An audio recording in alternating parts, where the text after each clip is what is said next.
what's up everybody? Welcome back to CraterCrypto.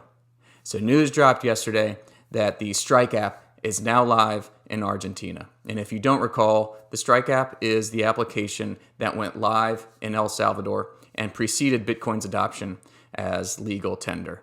Now, will the same thing happen in Argentina? Time will tell. And the Strike app isn't the first Bitcoin wallet of its kind to go live there. There are others, mainly the Moon app, but others there as well. So who is Strike? Well, they're essentially Bitcoin's cash app. And it's a Bitcoin wallet that facilitates payments anywhere in the world by leveraging the Lightning Network, which is a layer 2 scaling solution built on top of Bitcoin.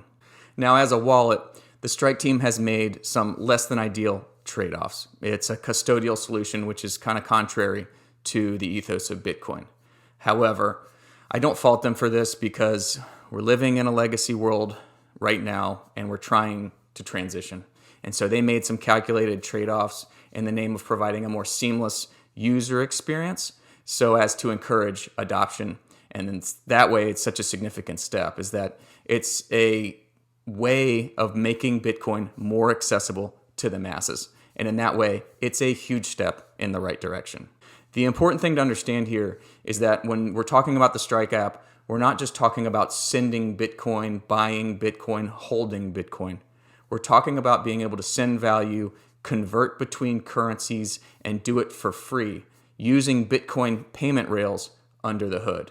And when you let that sink in, it's really a huge step forward and provides a much better, more secure, and more timely user experience for users around the world.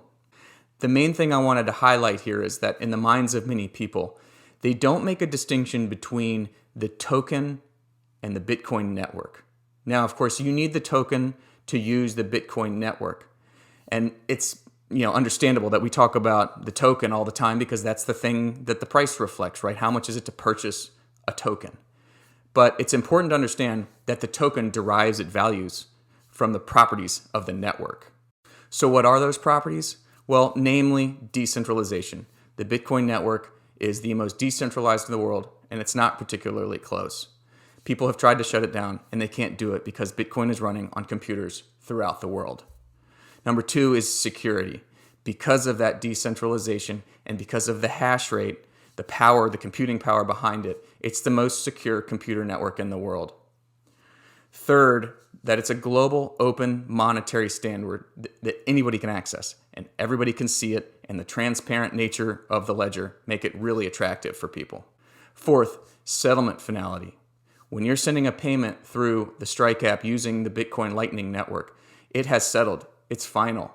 Unlike the legacy fiat world where it can take days or weeks to settle. And all those processes in between introduce cost and opportunities for fraud to creep in.